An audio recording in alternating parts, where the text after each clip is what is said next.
ಜನಪರವಾದಂತಹ ಶಿವಮೊಗ್ಗ ಜಿಲ್ಲಾ ಮಟ್ಟದ ಒಂದು ದೊಡ್ಡ ಹೋರಾಟವನ್ನ ತಾವು ಆಯೋಜಿಸಿರ್ತಕ್ಕಂಥ ಸ್ವಾಗತಾರ್ಥ. ಇವತ್ತು ಸಹ ನಾವು ಏನಕ್ಕೆ ಬಂದಿದ್ದೀವಿ ಅಂದ್ರೆ, ಇವತ್ತು ಮೊನ್ನೆ ನಮ್ಮಲ್ಲಿ 22ನೇ ತಾರೀಕು ಮೀಟಿಂಗ್ ಆಯಿತು. 22ನೇ ತಾರೀಕು ಮೀಟಿಂಗಲ್ಲಿ ನಾವು ನಿರ್ಣಯ ಕೈಗೊಂಡ್ವಿ. ಯಾಕಾಗಿ ಇಲ್ಲಿ ಸಂಚಾರಿ ಪೀಠ ಇಲ್ಲೇ ಆಗಬೇಕು ಅನ್ನೋದ್ರ ಬಗ್ಗೆ ನಮ್ಮ ಅಚಲವಾದಂಥ ನಿರ್ಧಾರ ಇದೆ. ಇದು ಬರೀ ಚಳುವಳಿಗೋಸ್ಕರ ಅಲ್ಲ, ಚಳುವಳಿಯ ಕೇಂದ್ರ ಹೌದು, ಅದು ಚಳುವಳಿಗೋಸ್ಕರ ಆಗ್ತಿರೋಂಥ ಚಳುವಳಿ ಎಲ್ಲ ಇದೆ. ಯಾಕೆಂದರೆ ಶಿವಮೊಗ್ಗ ಜಿಲ್ಲೆಗೆ ಅನೇಕ ಐತಿಹಾಸಿಕ ಇದೆ. ಬರೀ ಸಮಾಜವಾದಿ ಹೋರಾಟ ಅಲ್ಲ, ಅದ್ರ ಹಿಂದೆ ಬಸವಾದಿ ಶರಣರು ಹೋರಾಟ ಮಾಡಬೇಕಾದ್ರೆ, ವಚನ ಸಾಹಿತ್ಯ ಚಳುವಳಿಗಳಾಗಬೇಕಾದ್ರೆ ಶಿವಮೊಗ್ಗ ಕೇಂದ್ರ ಸ್ಥಾನ.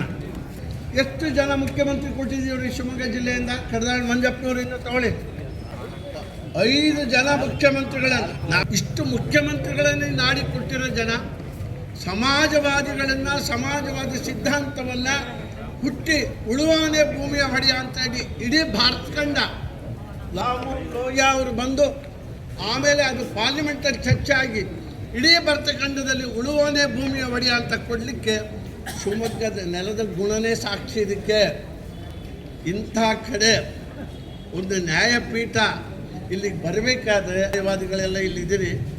ನ್ಯಾಯಪೀಠಾಧ್ಯಕ್ಷರು ಜನಾಭಿಪ್ರಾಯವನ್ನು ಸಂಗ್ರಹಿಸಿದಲೇ ಹೆಂಗೆ ಇದನ್ನು ಕೊಟ್ಟು ಅನ್ನೋದು ನನಗೂ ಪರಮಾಶ್ಚರ್ಯ ಆಗಿದೆ. ಈಗ ಮೇಘರಾಜ್ ಹೇಳಿದ ಹಾಗೆ ನಾವು ಈ ಚಳವಳಿಯನ್ನು ಈ ಮಟ್ಟಕ್ಕೆ ಬಿಡೋಕ್ಕೆ ಸಾಧ್ಯ ಇಲ್ಲ. ನಮ್ಮ ಅಧ್ಯಕ್ಷರು ಕೇಳ್ತಾ ಇದ್ರು, ನೋಡಿ ಜನ ಮಿಡಿತಾ ಇದೆ. ಬರೀ ನಮ್ಮ ಜಿಲ್ಲೆ ಮಾತ್ರ ಅಲ್ಲ, ನೀವು ಚಿತ್ರದುರ್ಗ ಕೇಳಿ, ದಾವಣಗೆರೆ ಕೇಳಿ, ನೀವು ಯಾವ ಜಿಲ್ಲೆನಾರ ಕೇಳಿ. ಸರ್ ಇಲ್ಲ ಶಿವಮೊಗ್ಗ ಭಾಳ ಕರೆಕ್ಟ್ ಇದೆ ಸರ್, ನಮಗೆ ನಾವು ಬಂದು ಹೋಗೋಕ್ಕೂ ಲಾಯಕ ಇದೆ, ನಮಗೆ ಭಾಷೆ ಮತ್ತು ಜನಾಭಿಪ್ರಾಯ, ಜನಗಳ ನಡವಳಿಕೆ ಇವೆಲ್ಲ ಬಹಳ ಮುಖ್ಯ ಆಗುತ್ತಿದೆ. ಈಗ ಜನ ಇಲ್ಲೆಲ್ಲ ಬಂದಿದ್ದೀರಿ, ಸಾರ್ವಜನಿಕರು, ನಮ್ಮ ಆಟೋ ಚಾಲಕರ ಸಂಘದವರು, ಎಲ್ಲ ಪದಾಧಿಕಾರಿಗಳು, ದುಡಿಯೋ ವರ್ಗ ಜನ ಭಾಳ ಬಂದಿದ್ದೀರಿ. ಆದರೆ ಅನುಕೂಲ ಬೇಕಾಗಿರೋದು ನಮಗೆ ಹೊರತು ನ್ಯಾಯಾಧೀಶರ ಸಂಘದವ್ರಿಗೆಲ್ಲ ಪೀಠ ಬೇಕಾಗಿರೋದು. ಇದು ಭಾಳ ಮುಖ್ಯ. ಇದನ್ನು ಕಟ್ಟುವಾಗಿ ಹೇಳ್ದಲೇ ಇದ್ದರೆ ನಾವು ರಾಜಕಾರಣಿಗಳಿಗೆ, ನ್ಯಾಯಾಧೀಶರುಗಳಿಗೆ ನಮ್ಮ ನಂಜುಂಡಸ್ವಾಮಿಯವರು ಹೇಳೋರು, ಗಂಗಾಧರ ಕೋರ್ಟಿಗೆ ಹೋಗ್ಬೇಡ್ರೋ, ಬೀದಿ ಮೇಲೆ ಚಳುವಳಿ ಮಾಡ್ರೋ, ನ್ಯಾಯಾಧೀಶ ಏನು ಬ್ರಹ್ಮತಿ ಅಂತ ತಿಳ್ಕೊಂಡಿದ್ದಾರ? ಇಲ್ಲಿ ಚಳುವಳಿ ಆದರೆ ನ್ಯಾಯಾಧೀಶಂಗೆ ಅರ್ಥ ಆಗುತ್ತೆ, ಆವಾಗ ಅವನು ಕರೆಕ್ಟಾಗಿ ನ್ಯಾಯವನ್ನು ಕೊಡ್ತಾನೆ. ಶಾಂತವರಿಗೆ ಗೋಪಾಲಗೌಡರು ಹೇಳೋರು, ಬೆಂಗಳೂರಿಗೆ ಯಾಕ್ರಿ ಬರ್ತೀರಾ, ಬೀದಿ ಮೇಲೆ ಶಾಸನ ಬರೀರಿ ಅನ್ನೋರು. ಇವತ್ತು ಅವರೆಲ್ಲ ಮಾತುಗಳು ಎಷ್ಟು ಸತ್ಯ ಅನ್ನೋದು ಇವತ್ತು ಅರ್ಥ ಆಗ್ತದೆ.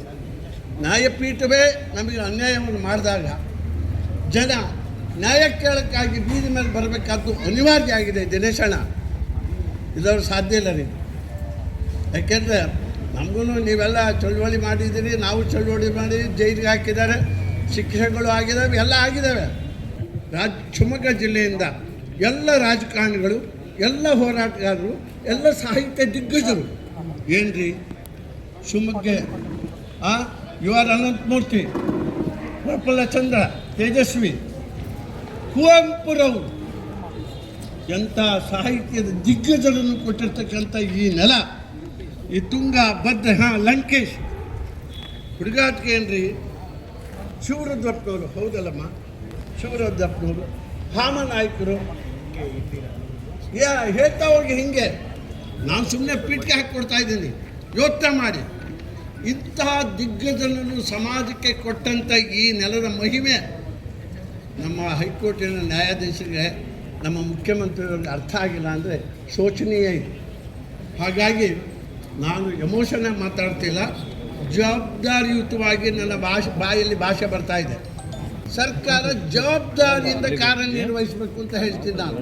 ಒತ್ತಾಯ ಶಿವಮೊಗ್ಗದಲ್ಲಿ ನಾಳೆ ಮಾಡ್ತಕ್ಕಂಥ ಮೆರವಣಿಗೆ ಆಗ್ಬೋದು, ಮತ್ತು ಅದ್ರ ಮುಂದೆ ರಾಗು ಅದು ಯಾವ ಮಟ್ಟಕ್ಕಾಗಲಿ ಚಳುವಳಿನ ಡೋಂಟ್ ವರಿ ಐತೆ. ಹಳ್ಳಿ ಜನ ರೆಡಿ ಇದ್ದಾರೆ, ಇಲ್ಲಿ ಬಂದ್ಯಾರು ನೋಡಿ, ಎಲ್ಲ ನಮ್ಮ ಹಸಿರು ಶಾಲೆನವರು.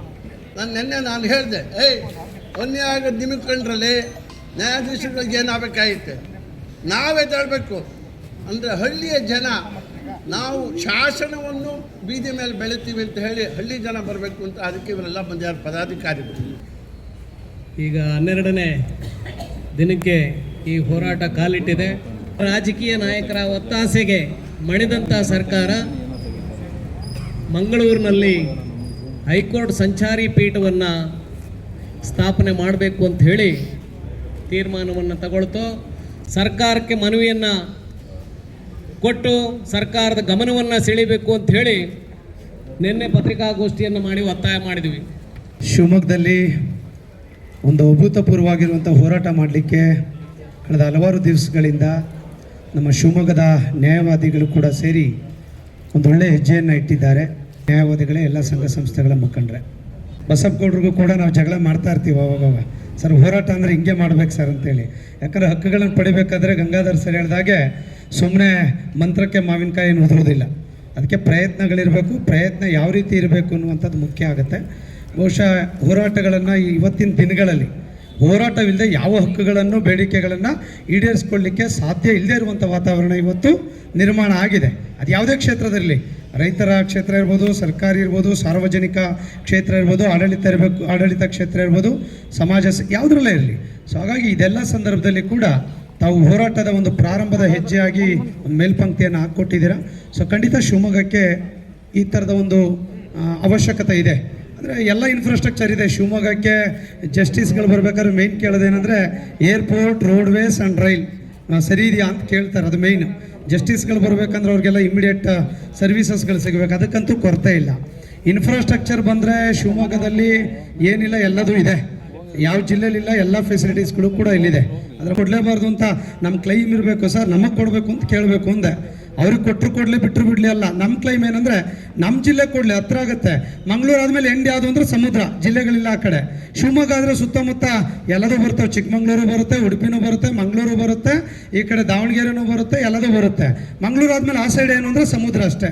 ಸಮುದ್ರದ ಯಾವುದೋ ಕಕ್ಷಿದಾರರಾಗಲಿ ನ್ಯಾಯವಾದಿಗಳು ಯಾರೂ ಇರೋದಿಲ್ಲ. ಹಾಗಾಗಿ ಜಾಗ್ರಫಿಕಲಿ ಚೆಕ್ ಮಾಡಿಕೊಂಡು ಫಿಸಿಬಿಲಿಟೀಸ್ಗಳು ಇದೆಲ್ಲ ಕೂಡ ಚೆಕ್ ಮಾಡಬೇಕಾಗತ್ತೆ. ಯಾಕಂದರೆ ಸರ್ಕಾರ ಅಥವಾ ಜುಡಿಷಿಯಲ್ ಸಿಸ್ಟಮ್ ಕೆಲಸ ಮಾಡಬೇಕಾದ್ರೆ ಮುಂದೆ 20-30 ವರ್ಷಗಳ ವಿಷನ್ ಇಟ್ಕೊಂಡು ಮಾಡಬೇಕಾಗ್ತದೆ. ಯಾವುದೇ ಮಾಡಬೇಕಾದ್ರೆ, ಒಂದು ಯೋಜನೆ ಮಾಡಬೇಕಾದ್ರೆ 100 ವರ್ಷಗಳ ಯೋಚನೆಗಳನ್ನ ಇಟ್ಕೊಂಡು ಮಾಡಬೇಕಾಗ್ತದೆ. ಆ ಕಾರಣಕ್ಕಾಗಿ ಬೇರೆ ಬೇರೆ ಆಯಾಮಗಳಲ್ಲಿ ಯೋಚನೆ ಮಾಡಿದಾಗ ಮಧ್ಯ ಕರ್ನಾಟಕ ಮತ್ತು ಮಲೆನಾಡು ಭಾಗ, ಸೊ ಇದೆಲ್ಲದೂ ಕೂಡ ತುಂಬ ಅನುಕೂಲ ಆಗುವಂಥ ಕಾರಣಕ್ಕಾಗಿ ಡಿಸೆಂಟ್ರಲೈಸೇಷನ್ ಆಫ್ ಪವರ್ ಸಿಸ್ಟಮ್ನಲ್ಲಿ ಖಂಡಿತ ಇಲ್ಲೇನು ತಾವೆಲ್ಲ ಕೂಡ ಕೇಳ್ತಾ ಇರುವಂಥದ್ದು ಮತ್ತು ಸಂಘ ಸಂಸ್ಥೆಗಳ ಬೆಂಬಲ ಕೊಡ್ತಾ ಇರುವಂಥದ್ದು ಅತ್ಯಂತ ಒಳ್ಳೆಯ ಬೆಳವಣಿಗೆ ಅನ್ನುವಂಥದ್ದನ್ನು ಕೂಡ ಹೇಳಲಿಕ್ಕೆ ನಾನು ಬಯಸ್ತಾ ಇದ್ದೇನೆ. ಸೊ ಒಳ್ಳೆ ಯೋಚನೆ, ಒಳ್ಳೆ ಚಿಂತನೆ. ಬಟ್ ಈಗಲೇ ಆಗ್ತದ ಅಥವಾ ಸುಮ್ಮ ಕೂತ್ರ ಆಗ್ತದೆ? ಆಗೋದಿಲ್ಲ, ಸುಲಭ ಅಲ್ಲ. ಹಂಗಂತ ಹೇಳಿ ಸುಮ್ಮ ಕೂತ್ಕೊಳ್ಳೋಂಗಿಲ್ಲ. ಹೋರಾಟ ನಿರಂತರವಾಗಿರಬೇಕು. ಒಂದು ಮೌನ ಕ್ರಾಂತಿಗಳ ಮೂಲಕ ಹೋರಾಟಗಳು ಪ್ರಾರಂಭ ಆಗಲಿ.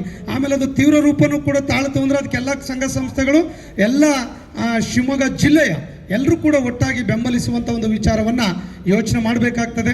ಸೊ ಇಲ್ಲೇನೋ ಸರ್ಕ್ಯೂಟ್ ಡಿಸ್ಟ್ರಿಕ್ಟನ್ನು ಮಾಡಿಕೊಂಡಾಗ ಆ ಜಿಲ್ಲೆಯ ಪ್ರಮುಖರನ್ನು ಕೂಡ ಕರೆದು ಮುಂದಿನ ದಿನಗಳಲ್ಲಿ, ಸೊ ಅವರು ಕೂಡ ಯಾರ್ಯಾರು ಸ್ಟೇಕ್ ಹೋಲ್ಡರ್ಸ್ಗಳಿದ್ದಾರೆ, ಒಳ್ಳೊಳ್ಳೆ ಲೀಡರ್ಸ್ ಇದ್ದಾರೆ, ಅವ್ರನ್ನೆಲ್ಲ ಕರೆದು ಒಂದು ಎಕ್ಸ್ಕ್ಲೂಸಿವ್ ಮೀಟಿಂಗ್ ಮಾಡಿ ಆ ಥರದ ಒಂದು ತಾರ್ಕಿಕ ಅಂತ್ಯವನ್ನು ಕಾಣುವಂಥ ರೀತಿಯಲ್ಲಿ ಮತ್ತು ಸರ್ಕಾರಕ್ಕೆ ಅದು ಮನದಟ್ಟಾಗಬೇಕು, ಯಾರಿಗೆ ತಲುಪಬೇಕಾದ್ರೂ ತಲುಪುವಂಥ ರೀತಿಯಲ್ಲಿ ನಮ್ಮ ಹೋರಾಟಗಳಾಗಬೇಕಾಗ್ತದೆ.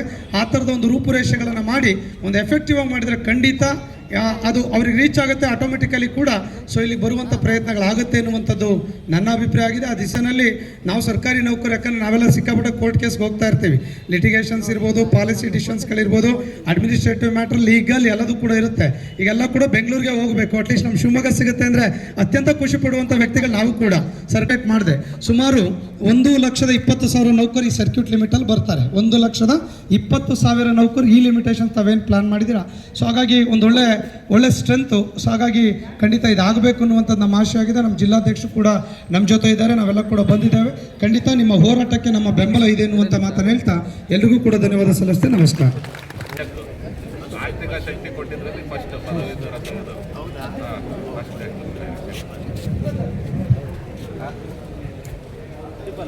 ಕಟ್ಟಡ ಕಾರ್ಮಿಕರ ಸಂಘಟನೆಯ ಅಧ್ಯಕ್ಷರು, ಪದಾಧಿಕಾರಿಗಳು ಮನವಿ ಕೊಡ್ತಾರೆ.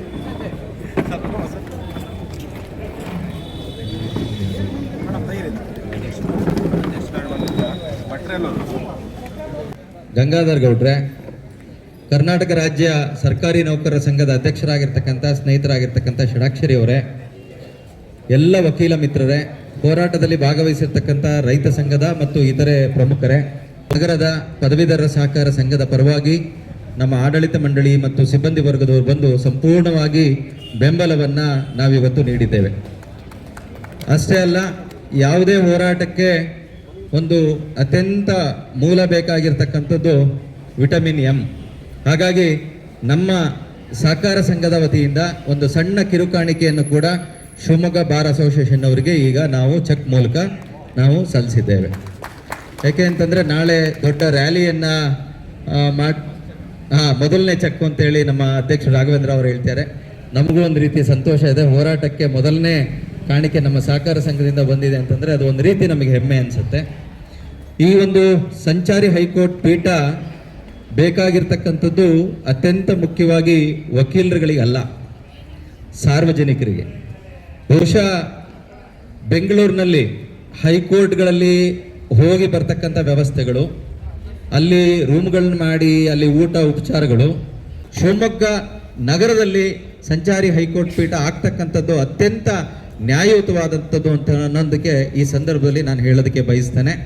ಈ ನಾಳೆ ನಡೀತಕ್ಕಂಥ ಒಂದು ಏನು ರ್ಯಾಲಿ ಇದೆ, ಈ ರ್ಯಾಲಿನಲ್ಲಿ ಸಂಪೂರ್ಣವಾಗಿ ನಮ್ಮ ಸಹಕಾರವನ್ನು ನಾವು ನೀಡಲಿಕ್ಕೆ ಬದ್ಧ ಇದ್ದೇವೆ. ಅಶೋಕ್ ಭಟ್ರು ಅವರು ಮಾತನಾಡ್ಬೇಕಂತೇಳಿ ಕೇಳ್ತೀನಿ.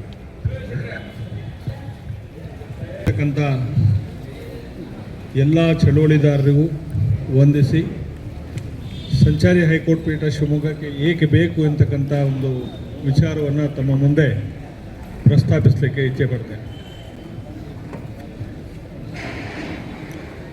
ಸಂಚಾರಿ ಹೈಕೋರ್ಟ್ ಪೀಠವನ್ನು ಮಂಗಳೂರಿಗೆ ಕೊಡಬೇಕು ಅಂತ ಹೇಳಿ ಒಂದು ಪ್ರಸ್ತಾವನೆ ಇಟ್ಟರು. ಅದನ್ನು ಬೆಂಬಲಿಸಿ ಹಿಂದಿನ ಮುಖ್ಯಮಂತ್ರಿಗಳು ಒಂದು ಲೆಟ್ರನ್ನು ಕೂಡ ಕೊಟ್ಟರು. ಅವರೇನೋ 57,000 ಚದರಡಿ ಜಾಗ ಇದೆ, ಅದನ್ನು ಇನ್ಸ್ಪೆಕ್ಷನ್ ಮಾಡಲಿಕ್ಕೆ ಬನ್ನಿ ಅಂತ ಹೇಳೋ ಅಲ್ಲಿವರೆಗಿನ ಹೋರಾಟ ಅವರಿಂದ ಮುಂದುವರೆದಿತ್ತು. ಇದನ್ನೆಲ್ಲ ಗಮನಿಸಿದಾಗ ನಾವು ಕೂಡ ನಮ್ಮ ಶಿವಮೊಗ್ಗಕ್ಕೆ ಆದ್ಯತೆ ನೀಡಿ ಸಂಚಾರಿ ಪೀಠವನ್ನು ಏನಾದರೂ ಸ್ಥಾಪನೆ ಮಾಡೋದಾದರೆ ನೀವು ಶಿವಮೊಗ್ಗದಲ್ಲೇ ಮಾಡಬೇಕು, ಅದು ಮಂಗಳೂರಿನಲ್ಲಿ ಅಲ್ಲ, ಅದು ಭೌಗೋಳಿಕವಾಗಿ ಸುರಕ್ಷಿತವಾಗಿರ್ತಕ್ಕಂತಹ ಪ್ರದೇಶ ಅಲ್ಲ.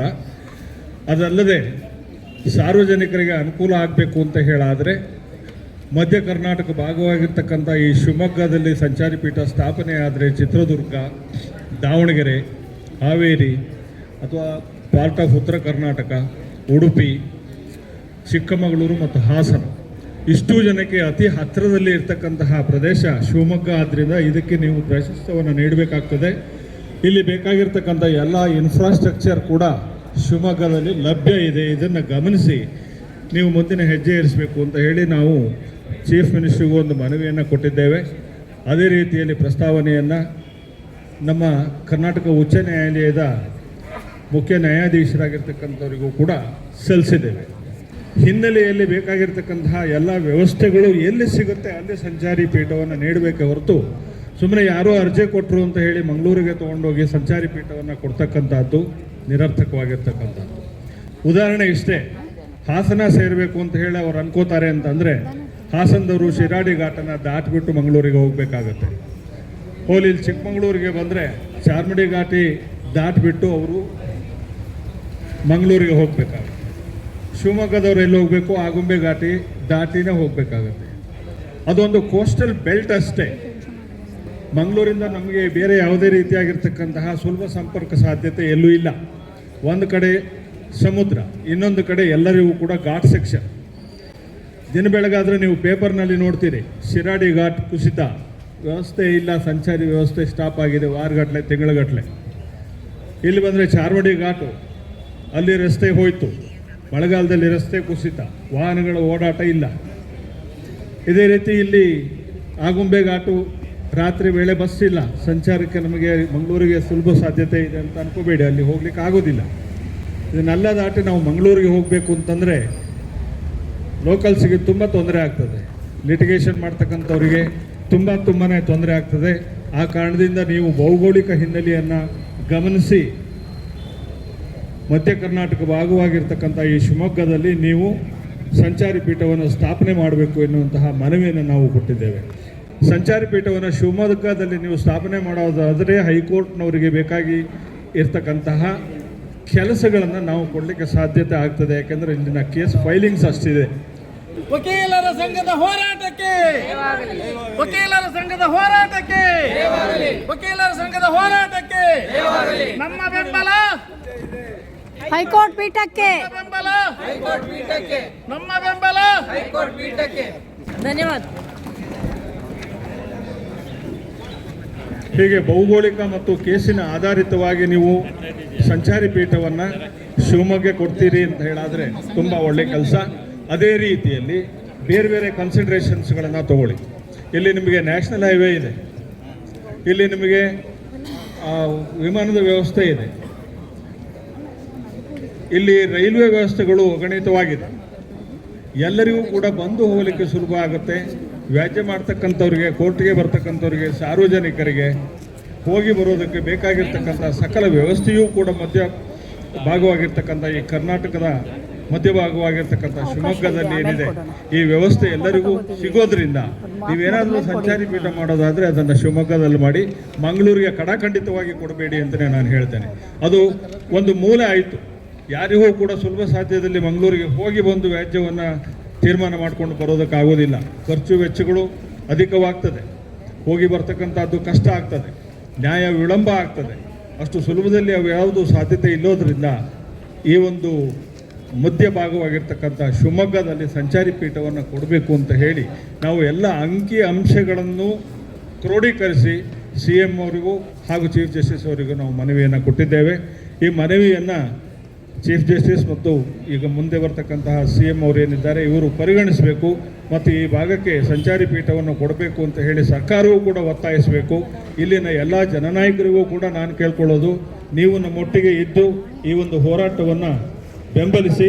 ನಿಮ್ಮಿಂದ ನಮಗೆ ಈ ರೀತಿಯಾಗಿರ್ತಕ್ಕಂಥ ಬೆಂಬಲ ಸಿಕ್ಕಿದರೆ ಕರ್ನಾಟಕದ ಮತ್ತೊಂದು ಸಂಚಾರಿ ಪೀಠ ಶಿವಮೊಗ್ಗದಲ್ಲಿ ಸ್ಥಾಪನೆ ಆಗೋದು ಖಂಡಿತ ಎನ್ನುವಂತಹ ಕಾನ್ಫಿಡೆನ್ಸ್ ಒಂದಿಗೆ ನಾನು ಈ ವಿಚಾರವನ್ನು ತಮ್ಮ ಮುಂದೆ ಇಡ್ತಾ ಅವಕಾಶ ಕೊಟ್ಟು ತಮ್ಮೆಲ್ಲರಿಗೂ ಹೊಂದಿಸಿ ನನ್ನ ಮಾತನ್ನು ಮುಗಿಸ್ತೇನೆ. ಸಂಚಾರಿ ಪೀಠ ಸ್ಥಾಪನೆ ಆಗಲೇಬೇಕು. ಈ ದಿಸೆಯಲ್ಲಿ ನಮ್ಮ ಶಿವಮೊಗ್ಗ ಜಿಲ್ಲೆ ಇರ್ತಕ್ಕಂಥ ಸಮಸ್ತ 22,000 ಸರ್ಕಾರಿ ನೌಕರರ ಪರವಾಗಿ ನಾವು ಸಂಪೂರ್ಣ ಬೆಂಬಲವನ್ನು ಸೂಚನೆ ಮಾಡ್ತೇವೆ. ಅದ್ರ ಜೊತೆ ಎಲ್ಲ ರೀತಿಯಲ್ಲೂ ನಿಮ್ಮ ಜೊತೆ ನಾವು ಯಾವಾಗಲೂ ಇರ್ತೀವಿ ಅಂತ ಹೇಳಿ ಅವಕಾಶಕ್ಕೆ ಒಂದಿಷ್ಟು ನಾನು ಮಾತು ಮುಗಿಸ್ತೀನಿ. ನಮಸ್ಕಾರ. ಹೈಕೋರ್ಟ್ ಪೀಠದ ಅಧ್ಯಕ್ಷೀಯ ಕಮಿಟಿಯಲ್ಲಿ ಇರ್ತಕ್ಕಂಥ ಕುಷ್ಟಗಿ ವಾಸ್ತವ ಮೂರ್ತಿಯವರು 2 ನಿಮಿಷ ಮಾತನಾಡಬೇಕು ಅಂತ ಹೇಳಿ ಕೇಳ್ತೀನಿ. ಸ್ನೇಹಿತರೆ, ಕರ್ನಾಟಕ ಉಚ್ಚ ನ್ಯಾಯಾಲಯದ ಸಂಚಾರಿ ಪೀಠದ ಸ್ಥಾಪನೆಯಿಂದ ಶಿವಮೊಗ್ಗದಲ್ಲಿ ಆಗಬೇಕು ಅನ್ನೋದ್ರ ಬಗ್ಗೆ ಈಗಾಗಲೇ ಬಹಳ ತೀವ್ರತ ಸ್ವರೂಪವಾದಂಥ ನಮ್ಮ ಒಂದು ಒತ್ತಡವನ್ನು ಉಚ್ಚ ನ್ಯಾಯಾಲಯದ ಗಮನಕ್ಕೆ ನಾವು ತರಿಸ್ತಾ ಇದ್ದೀವಿ. ಹಾಗೆಯೇ ಚೀಫ್ ಮಿನಿಸ್ಟರ್ ಅವರಿಗೂ ಕೂಡ ಮತ್ತು ರಾಜ್ಯಪಾಲರಿಗೂ ಕೂಡ ಮನವಿಯನ್ನು ಎಲ್ಲ ಸಲ್ಲಿಸಿದೆ. ಶಿವಮೊಗ್ಗದಲ್ಲಿ ಈ ಪೀಠವನ್ನು ಸ್ಥಾಪನೆ ಮಾಡುವುದರಿಂದ ಸಾರ್ವಜನಿಕರಿಗೆ ಎಲ್ಲ ರೀತಿಯಿಂದಲೂ ಕೂಡ ಅನುಕೂಲವಾಗ್ತಾ ಇದೆ. ಎಲ್ಲರೂ ಕೂಡ ಇದನ್ನು ಅಬ್ಸರ್ವ್ ಮಾಡಿರ್ಬೋದು. ಏನು ಅಂತಂದರೆ, ಬೆಂಗಳೂರಿನಿಂದ ಹೊರಡುವಂತಹ ಬಸ್ಸುಗಳು, KSRTC ಬಸ್ಸು, ಅದರೊಳಗೂ ವಿಶೇಷವಾಗಿ ಯಾವುದರ ಹಬ್ಬ ಹರಿದಿನಗಳಲ್ಲಿ ಬಸ್ಸಿನ ಒಂದು ಸಾಂದ್ರತೆಯನ್ನು ನೋಡಿದರೆ ಶಿವಮೊಗ್ಗಕ್ಕೆ ಜಾಸ್ತಿ. ಎಲ್ಲಿಂದ ಬಂದರೂ ಶಿವಮೊಗ್ಗ ಅಂತ ಬರ್ತಾರೆ. ಯಾಕೆ ಅಂತಂದರೆ ಎಲ್ಲ ಕಡೆಯಲ್ಲೂ ಸಂಪರ್ಕ ಸಾಧಿಸಲಿಕ್ಕೆ ಶಿವಮೊಗ್ಗ ಮಧ್ಯ ಕೇಂದ್ರ ಬಿಂದು ಆಗಿದೆ. ಅಂದರೆ ಇಲ್ಲಿಗೆ ಎಲ್ಲ ರೀತಿಯಿಂದ ಅನುಕೂಲನೂ ಇದೆ. ಇಲ್ಲಿ ಕೇವಲ ಜನಗಳಿಗೆ ಮಾತ್ರ ಅಂತಲ್ಲ, ನಮ್ಮ ಅಶೋಕ್ ಭಟ್ರು ಹೇಳಿದಂತೆ ಭೌಗೋಳಿಕವಾಗಿಯೂ ಅದ್ಯಾವುದೋ ಒಂದು ಬಾರ್ಡರ್ನೊಳಗಿರುವಂಥದ್ದು ಮಂಗಳೂರು. ಅಲ್ಲಿ ನಾವು ಆ ಸ್ಥಾನಕ್ಕೆ ಹೋಗಿ ಅಲ್ಲಿ ಒಂದು 2 ದಿನ ಇರಬೇಕು ಅಂತಂದ್ರೂ ಕಷ್ಟ ಆಗ್ತಾ ಇದೆ. ಅನೇಕ ವಿಧವಾದಂಥ ಕಷ್ಟ ಮತ್ತು ಜೊತೆಗೆ ಸಂಪರ್ಕ ಸಾಧನಗಳಿಲ್ಲ. ಇವುಗಳಿಂದ ತೊಂದರೆ ಆಗ್ತಾ ಇದೆ ಹೊರತು ಅಲ್ಲಿ ಪೀಠವನ್ನು ಮಾಡಿದರೆ ಅದರಿಂದ ಏನೂ ಜನಗಳಿಗೆ ಉಪಯೋಗ ಆಗಲ್ಲ. ಅದರ ಬದಲು ಕೇಂದ್ರ ಸ್ಥಾನ ಇರುವಂತೆ ಶಿವಮೊಗ್ಗ ಇದೆ. ಈ ಶಿವಮೊಗ್ಗದಲ್ಲಿ ಅದನ್ನು ಸ್ಥಾಪನೆ ಮಾಡೋದ್ರಿಂದ ಬಹಳಷ್ಟು ಜನಕ್ಕೆ ಅದು ಹೆಚ್ಚಿನ ಉಪಯೋಗ ಆಗ್ತಾ ಇದೆ ಅಂತ ಅನ್ನೋದು ಎಲ್ಲರಿಗೂ ಕೂಡ ಮನವರಿಕೆ ಆಗಿದೆ. ಆದರೆ ಇದೇನೋ ಒಂದು ಅರ್ಜಿಯ ಮೇಲೆ ಈಗ ಮಂಗಳೂರಿಗೆ ಹೋಗಬೇಕು ಅನ್ನೋದು ಒಂದು ರೀತಿಯಲ್ಲಿ ವಿಚಾರವನ್ನು ಪರಿಗಣನೆಗೆ ತಗೊಂಡಂಗೆ ಕಾಣಿಸ್ತಾ ಇದೆ. ಆದ್ದರಿಂದ ನಾವು ಇನ್ನೂ ಹೆಚ್ಚಿನ ಒತ್ತಡವನ್ನು ಹಾಕೋದು ಬಹಳ ಅವಶ್ಯಕತೆವಾಗಿ ನಮ್ಮ ಎಲ್ಲ ಸಂಘ ಸಂಸ್ಥೆಗಳು, ನಮ್ಮ ಜಿಲ್ಲೆಯ ಸಂಘ ಸಂಸ್ಥೆಗಳೆಲ್ಲರೂ ಕೂಡ ನಮಗೆ ಸಹಕಾರವನ್ನು ಕೊಡ್ತಾ ಇದ್ದಾರೆ. ನಾಳೆ ದಿನ ಆಗುವಂತಹ ಒಂದು ಪಾದಯಾತ್ರೆ ಏನಿದೆಯಲ್ಲ ಅದರಲ್ಲಿ ಇನ್ನೂ ಹೆಚ್ಚಿನ ವಿಶೇಷವಾಗಿ ಸರ್ಕಾರದ ಗಮನಕ್ಕೆ ಮತ್ತು ಹೈಕೋರ್ಟಿನ ಗಮನಕ್ಕೆ ತರುವುದು ಅತ್ಯಂತ ಅವಶ್ಯಕ. ಆದ್ದರಿಂದ ನಾಳೆಯ ಒಂದು ಕಾರ್ಯಕ್ರಮದಲ್ಲಿ ಎಲ್ಲರೂ ಕೂಡ ಭಾಗಿತ್ವವನ್ನು ವಹಿಸಬೇಕು, ಎಲ್ಲರೂ ಕೂಡ ಸಹಕಾರ ಕೊಡಬೇಕು ಅಂತ ಹೇಳಿ ಮತ್ತೊಮ್ಮೆ ವಿನಂತಿಸಿಕೊಂಡು ನಾನು 2 ಮಾತನ್ನು ಮುಗಿಸ್ತೇನೆ.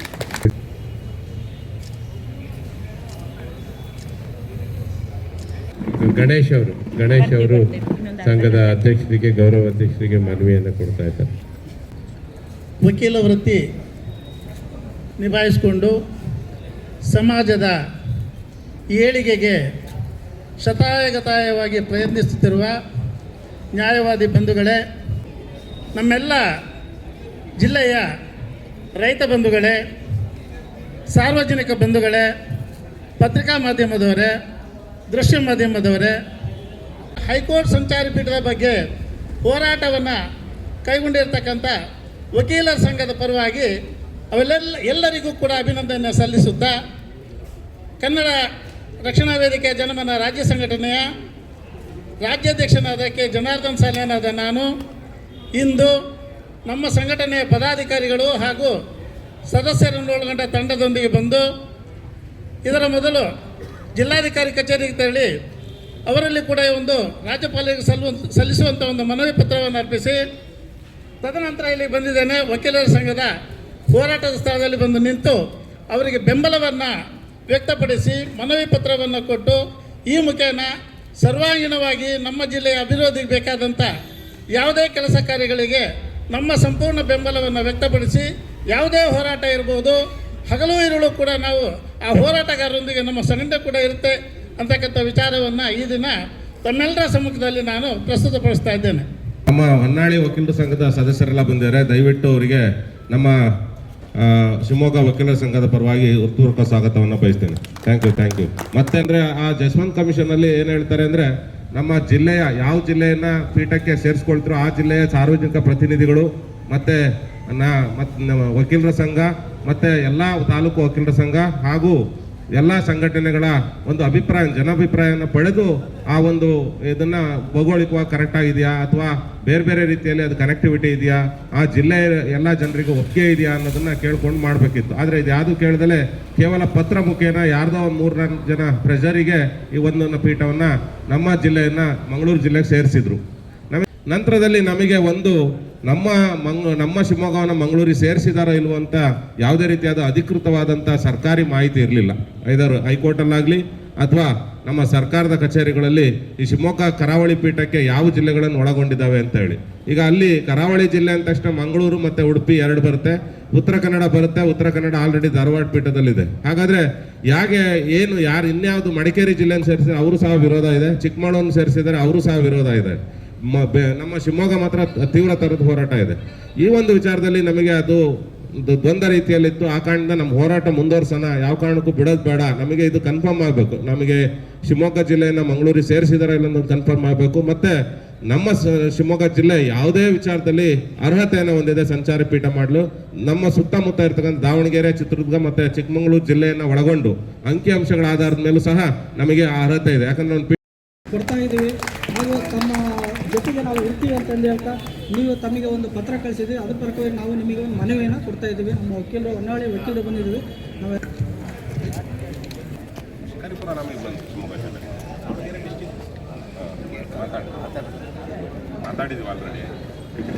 ನಮ್ಮ ಸಂಪೂರ್ಣವಾದ ಬೆಂಬಲ ಕೊಡ್ತೀವಿ ಅಂತಂದು ಹೇಳ್ತಾ ನಮ್ಮ ಮಾತನ್ನು ನಮ್ಮ ವಕೀಲರ ಸಂಘದ ಪರವಾಗಿ ನಮಗೆ ಇಲ್ಲಿ ಮಾತನಾಡೋಕ್ಕೆ ಅವಕಾಶ ಮಾಡಿಕೊಟ್ಟು ತಮ್ಮೆಲ್ಲರಿಗೂ ಸಹ ನಮ್ಮ ಮಾತನ್ನು ಹೊನ್ನಾಳಿಯ ಮಾಜಿ ಅಧ್ಯಕ್ಷರಾದ ಉಮೇಶ್ ಅವರು ಮಾತಾಡ್ತಾರೆ.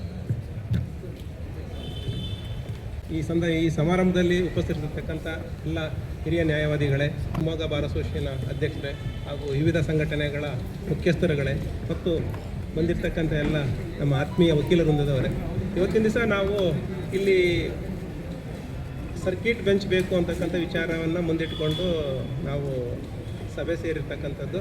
ಈ ಸಭೆಯಲ್ಲಿ ಕೆಲವೊಂದು ನಿರ್ಣಯಗಳನ್ನು ಈಗಾಗಲೇ ಕೈಗೊಂಡಿದ್ದಾರೆ. ಆ ನಿರ್ಣಯಗಳಿಗೆ ನಾವು ಬದ್ಧರಾಗಿ ನಮ್ಮ ಹೊನ್ನಾಳಿ ತಾಲೂಕು ವಕೀಲರ ಸಂಘದ ಪರವಾಗಿ ನಾವೆಲ್ಲ ಕೂಡ ಸಂಪೂರ್ಣ ಸಹಕಾರ ಕೊಡ್ತೀವಿ ಅಂತಕ್ಕಂಥದ್ದನ್ನು ಈ ಸಂದರ್ಭದಲ್ಲಿ ಹೇಳ್ತೀವಿ. ಅದೇ ರೀತಿ ಈಗಾಗಲೇ ನಮ್ಮ ಹಿರಿಯ ನ್ಯಾಯವಾದಿಗಳು ಹೇಳಿದ್ದಾರೆ. ಅವರು ಏನಂತಪ್ಪ ಅಂತಂದರೆ ಹಾವೇರಿ ಜಿಲ್ಲೆಗಳನ್ನು ಒಳಗೊಂಡಂತೆ ಒಂದು ಸರ್ಕ್ಯೂಟ್ ಬೆಂಚ್ ಬೇಕು ಅಂತಕ್ಕಂಥ ವಿಚಾರನ ನಾವು ಪ್ರಸ್ತಾವನೆ ಮಾಡಿದ್ದೀವಿ. ಅದು ನಮಗೆ ಅತ್ಯಂತ ಜರೂರಾಗಿ ಆಗಬೇಕಂತ ಕೆಲಸ. ಇಲ್ಲಿವರೆಗೂ ನಾವು ಸುಮ್ಮನೆ ಇದ್ದೀವಿ, ಯಾಕಂದರೆ ಅದ್ರ ಬಗ್ಗೆ ನಮಗೆ ಕಾನ್ಸೆಪ್ಟ್ ಇದ್ದಿಲ್ಲ ಅನಿಸ್ತತಿ. ಏನು ಮಂಗಳೂರಿನ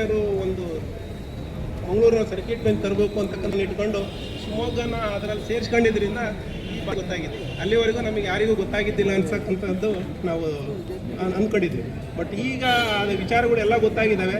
ಸರ್ಕಿಟ್ ಬೆಂಚು ಚಿತ್ರದುರ್ಗ ಮತ್ತು ಚಿಕ್ಕಮಗಳೂರು, ಆಮೇಲೆ ಹಾವೇರಿ ಮತ್ತು ಶಿವಮೊಗ್ಗ ಒಳಗೊಂಡಂಥ ಒಂದು ಸರ್ಕಿಟ್ ಬೆಂಚ್ ಆಗಬೇಕು ಅಂತಕ್ಕಂಥದ್ದು ಅತ್ಯಂತ ಅವಶ್ಯಕತೆ ಇದೆ. ಯಾಕಂದರೆ ನಾವು ಈಗಾಗಲೇ ಧಾರವಾಡಕ್ಕೆ ನಮ್ಮ ಹಾವೇರಿ ಜಿಲ್ಲಾ ಸೇರ್ಕೊಂಡಂತೆ ನಾವೆಲ್ಲ ಬೆಂಗಳೂರಿಗೆ ಹೋಗ್ತಾ ಇದ್ದೀವಿ.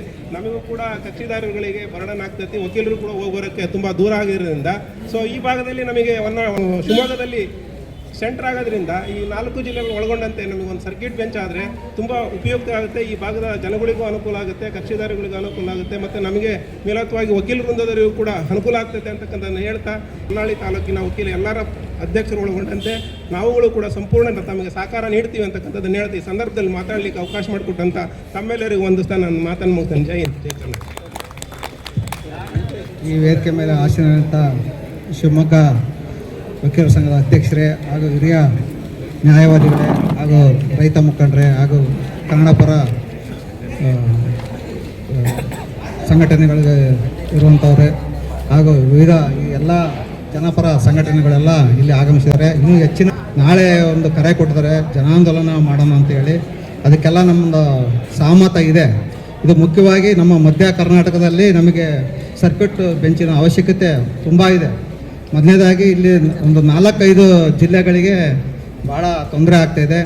ಈಗ ಅಕಸ್ಮಾತ್ ಮಂಗಳೂರಿಗೆ ನೀವು ಕೊಟ್ಟರೆ ಶಿವಮೊಗ್ಗದ ಜಿಲ್ಲೆದವರಿಗೆ ಎಲ್ಲರಿಗೂ ಅನ್ಯಾಯ ಆಗುತ್ತೆ. ಹಾಗಾಗಿ ಈ ಮಧ್ಯ ಕರ್ನಾಟಕದ ಮುಖಾನ ಈ ಶಿವಮೊಗ್ಗಕ್ಕೆ ಒಂದು ಸರ್ಕಿಟ್ ಬೆಂಚ್ ಕೊಟ್ಟರೆ ಒಳ್ಳೆಯದಾಗುತ್ತೆ, ಎಲ್ಲರಿಗೂ ಅನುಕೂಲ ಆಗುತ್ತೆ. ಅದೇ ರೀತಿ ಹೊನ್ನಾಳಿ, ಚನ್ನಗಿರಿ ಇವೆಲ್ಲ ಶಿವಮೊಗ್ಗ ಜೊತೆಗೆ ಅವಿನಾಭಾವವನ್ನು ಸಂಬಂಧವನ್ನು ಹೊಂದಿದ್ದಾವೆ. ಹಾಗಾಗಿ ಈ ಒಂದು ಪ್ರಾದೇಶಿಕವಾಗಿ ಶಿವಮೊಗ್ಗ ಜಿಲ್ಲೆಗೆ ನಮಗೆ ಭಾಳ ಅನುಕೂಲ ಆಗುತ್ತೆ ಅಂತ ಹೇಳ್ತಾ ಮಾತಾಡೋಕ್ಕೆ ಅವಕಾಶ ಮಾಡಿಕೊಟ್ಟಂತ ಎಲ್ಲರಿಗೂ ವಂದನೆಯನ್ನು ತಿಳಿಸ್ತಾ ನಾನು 2 ಮಾತು ಮುಗಿಸ್ತೀನಿ.